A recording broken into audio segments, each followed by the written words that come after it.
नमस्कार साथियों, मेरा नाम है एस.एन. भारती और आपका स्वागत है सानवी जीएस चैनल के नए वीडियो में। आज है 8 जनवरी 2025। हम लोग 8 जनवरी 2025 से जितने भी करंट अफेयर्स के महत्वपूर्ण क्वेश्चन बन सकते हैं उस सभी पर डिस्कस करेंगे। पीडीएफ आप हमारे टेलीग्राम चैनल से प्राप्त कर सकते हैं, जिसका लिंक मैंने इस वीडियो के डिस्क्रिप्शन में दे दिया है। तो आप इस लिंक पर जाकर टेलीग्राम चैनल ज्वाइन कर सकते हैं। चलिए शुरुआत करते हैं हम लोग पहले क्वेश्चन से। पहला क्वेश्चन है, हाल ही में किस केंद्रीय मंत्री ने भारत पोल पोर्टल को लॉन्च किया है? तो भारत पोल पोर्टल को जो है अमित शाह के द्वारा लॉन्च किया गया है। वर्तमान में केंद्रीय गृह एवं सहकारिता मंत्री कौन है? अमित शाह है। और इन्होंने ही भारत पोल पोर्टल को नई दिल्ली के भारत मंडप में लॉन्च किया है। और आने वाले वर्षों तक यह क्वेश्चन जो है किसी भी परीक्षा में आपको पूछा जाएगा। आप लोग अब तक जो है इंटरपोल का नाम सुनते होंगे, लेकिन अब से जो है आपको एक और नाम सुनने को मिलेगा, भारत पोल। और भारत पोल क्या है, इसके बारे में आपको विस्तार से जानने की जरूरत है। आइए हम लोग समझ लेते हैं भारत पोल क्या है, इंटरपोल क्या है, सभी के बारे में जान लेते हैं। आइए भारत पोल पोर्टल क्या है इस पे हम लोग बात कर लेते हैं। तो इस पोर्टल को जो है केंद्रीय अन्वेषण ब्यूरो सीबीआई द्वारा विकसित किया गया है।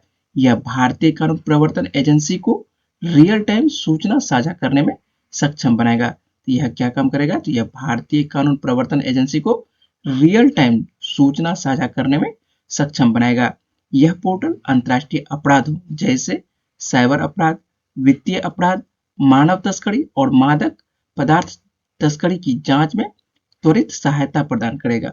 यह पोर्टल जो है इंटरपोल, यहाँ ध्यान दीजिए इंटरपोल लिखा हुआ है, तो यह पोर्टल जो है इंटरपोल के माध्यम से अंतर्राष्ट्रीय सहायता के लिए सभी अनुरोधों पर कार्रवाई को सुव्यवस्थित करेगा।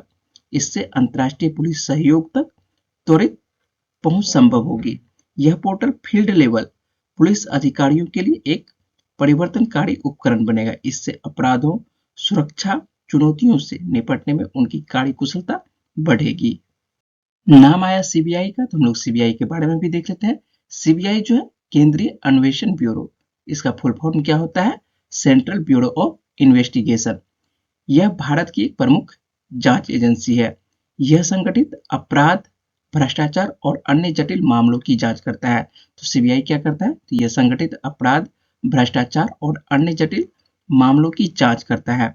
यह एजेंसी केंद्र सरकार के अधीन काम करती है।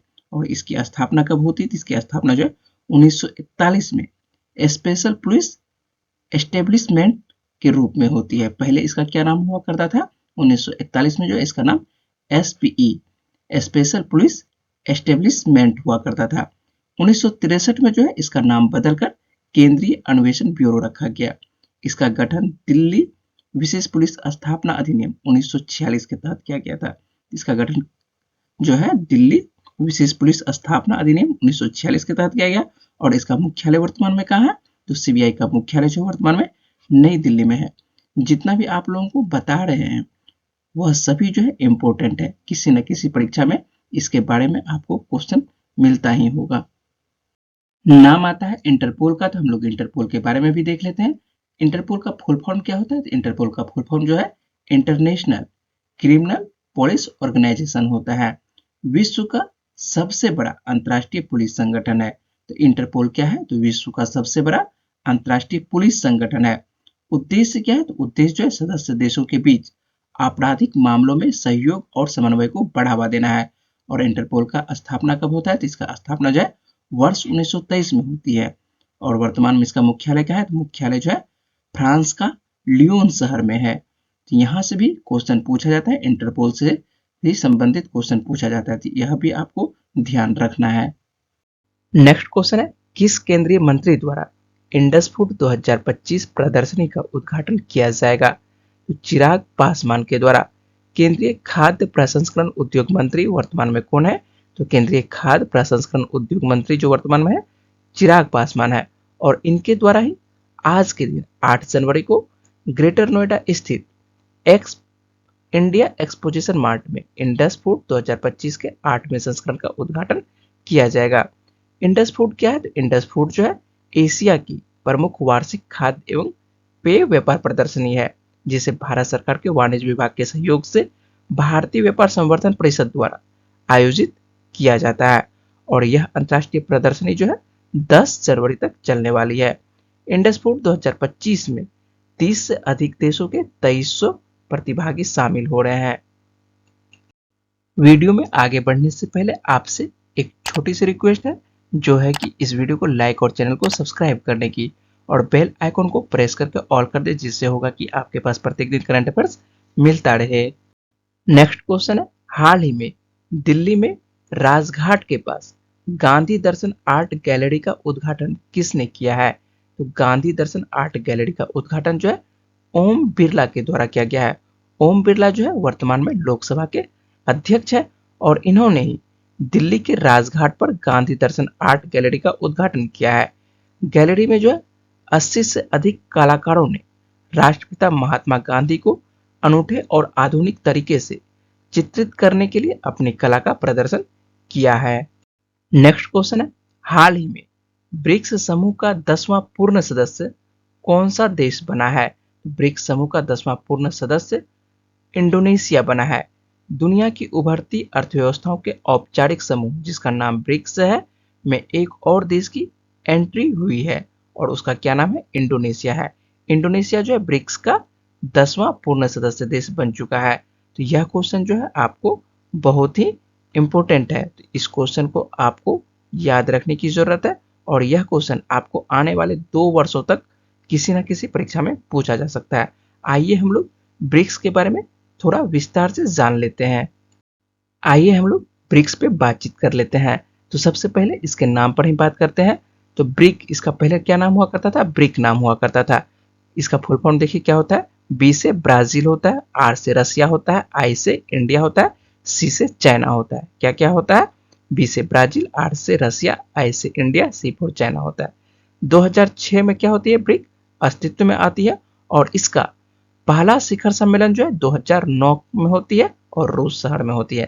तो इसमें 4 देश ही सम्मिलित होता है, लेकिन नेक्स्ट वर्ष जो है 2010 में इसमें आकर दक्षिण अफ्रीका भी सम्मिलित हो जाता है। तो 2010 में इसमें कौन सा देश सम्मिलित हो जाता है? दक्षिण अफ्रीका सम्मिलित हो जाता है और इसका नाम परिवर्तन होकर क्या हो जाता है? ब्रिक्स हो जाता है। ब्रिक में एस जुड़ जाता है। बी से ब्राजील, आर से रसिया, आई से इंडिया, सी से चाइना, एस से साउथ अफ्रीका। तो इसमें जो है 5 देशों का ये समूह बन जाता है। 2024 में क्या होता है? इसमें 5 देश सम्मिलित होने की बात होती है, लेकिन एक देश सम्मिलित नहीं होता है। तो 2024 में जो है 4 देश इसमें एक तरह से इसका हिस्सा बन जाते हैं। ब्रिक का हिस्सा बन जाते हैं कौन कौन सा देश? मिस्र बन जाता है, इथोपिया बन जाता है, ईरान और संयुक्त अरब अमीरात बन जाता है। ब्रिक्स का इसका हिस्सा बन जाता है। तो कुल कितना देश हो गया? 5 देश पहले था, 4 देश अब हो। तो 2024 में 9 देश सम्मिलित हो गया।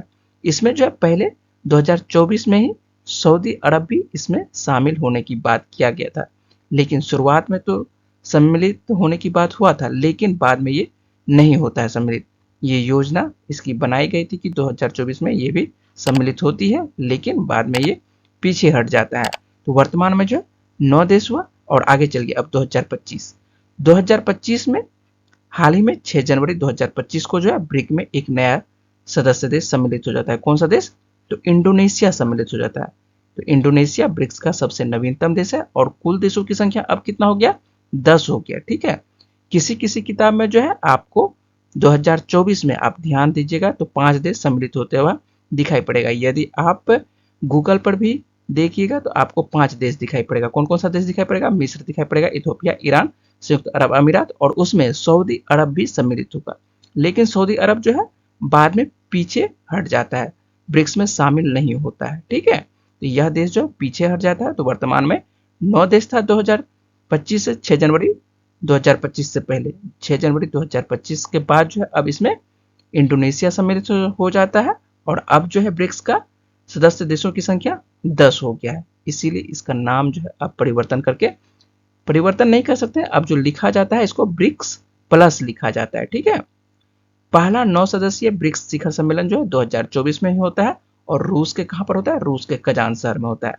अक्टूबर में हुआ था, 2024 के अक्टूबर में रूस के कजान शहर में इसका आयोजन हुआ था। ठीक है, उसमें 9 सदस्यीय देश सम्मिलित हुए थे और 2025 में जो है ब्रिक्स की अध्यक्षता किसके पास रहेगा?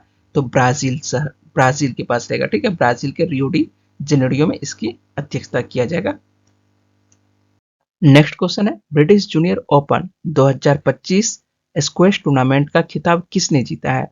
तो अनाहत सिंह के द्वारा जीता गया है। अनाहत सिंह जो है भारत की उभरते हुए स्क्वैश स्टार है और इनके द्वारा बर्मिंघम में मिस्र की मलिका एल कराक्सी को हराकर ब्रिटिश जूनियर ओपन अंडर 17 का खिताब जीता है। अनाहत सिंह जो है मलिका एल कराक्सी को 3-2 से पराजित किया है।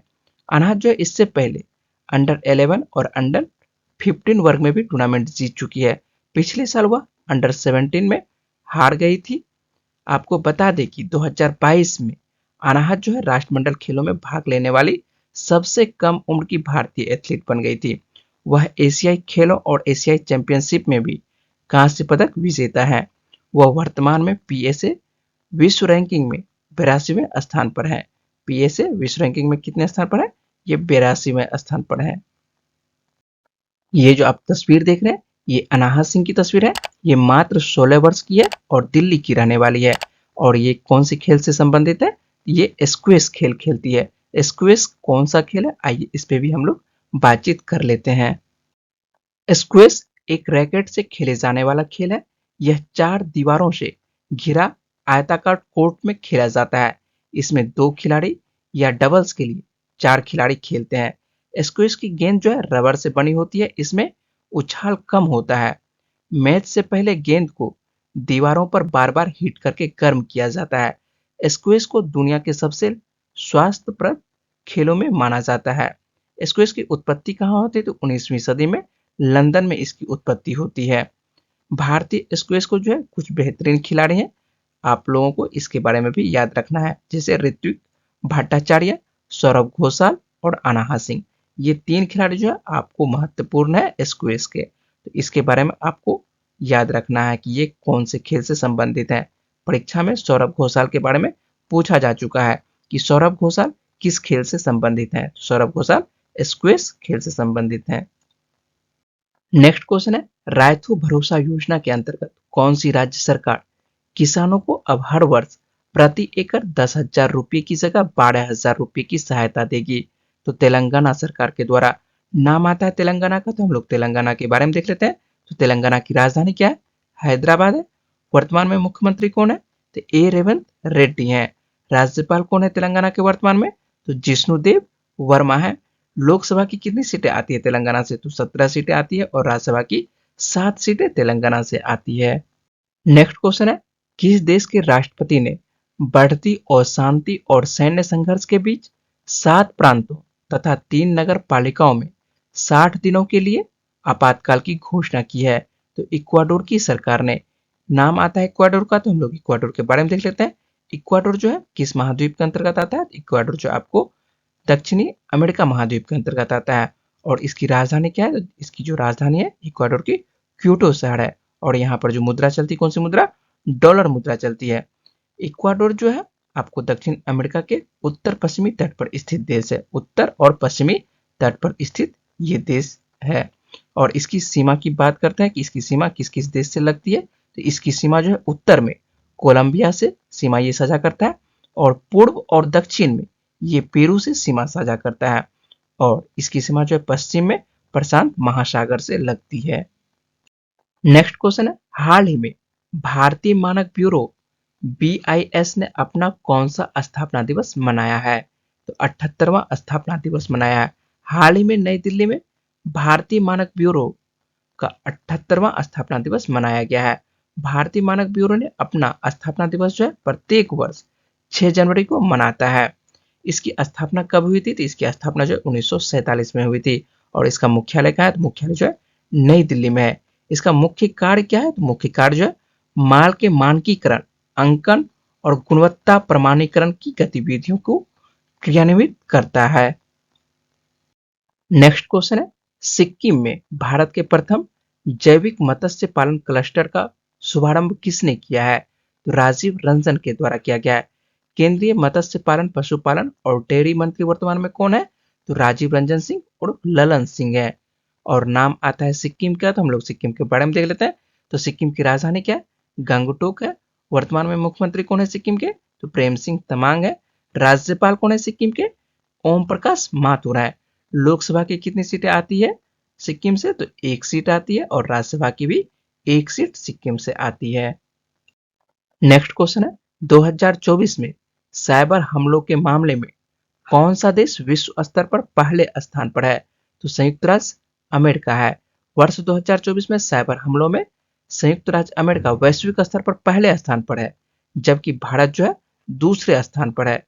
और नाम आता है संयुक्त राज्य अमेरिका को, तो हम लोग संयुक्त राज्य अमेरिका के बारे में देख लेते हैं। इसकी राजधानी क्या है? संयुक्त राज्य अमेरिका की राजधानी जो है वाशिंगटन डीसी है। और यहाँ पर जो मुद्रा चलती है अमेरिकी डॉलर मुद्रा चलती है। राष्ट्रपति कौन है अमेरिका के? तो जो बाइडन है। और अमेरिका में जो है नवनिर्वाचित राष्ट्रपति कौन है? तो डोनाल्ड ट्रंप है, जो कि 20 जनवरी को शपथ ग्रहण करेंगे। जो बाइडन जो लगभग 19 जनवरी 2025 तक राष्ट्रपति रहने वाले हैं। और इसके बाद 20 जनवरी 2025 से नवनिर्वाचित राष्ट्रपति डोनाल्ड ट्रंप होंगे। अमेरिका में भारत के राजदूत के रूप में कौन है अभी वर्तमान में? तो अमेरिका में भारत के राजदूत के रूप में विनय मोहन क्वात्रा है। पिछले वीडियो में मैंने आप लोगों से प्रश्न पूछा था, दुनिया का तीसरा सबसे बड़ा मेट्रो रेल नेटवर्क वाला देश कौन बन गया है? इसका सही आंसर होगा भारत। और अधिकांश छात्रों ने इस प्रश्न का जवाब कमेंट बॉक्स में सही दिए हैं। हम लोग आज का प्रश्न देख लेते हैं। भारतीय क्रिकेट कंट्रोल बोर्ड बीसीसीआई का अगला अंतरिम सचिव किसे नियुक्त किया गया है? इसका सही जवाब क्या है वो जल्दी से आपको कमेंट बॉक्स में बताना है। और मुझे उम्मीद है कि इस वीडियो में मैंने जितने भी इंपॉर्टेंट क्वेश्चन पर बात की है वो पॉइंट्स आपको समझ में आए होंगे। अगर आपको वीडियो अच्छी लगी तो वीडियो को लाइक करिएगा, शेयर करिएगा और अपने दोस्तों को वीडियो के बारे में बताइएगा। और चैनल को सब्सक्राइब अवश्य कर लीजिएगा, जिससे कि आपके पास प्रत्येक दिन करंट अफेयर्स मिलता रहे। चलिए आप लोगों से मिलते हैं अगली वीडियो में। तब तक के लिए अपना ख्याल रखिएगा, पढ़ते रहिए। वीडियो में बने रहने के लिए बहुत बहुत शुक्रिया। धन्यवाद।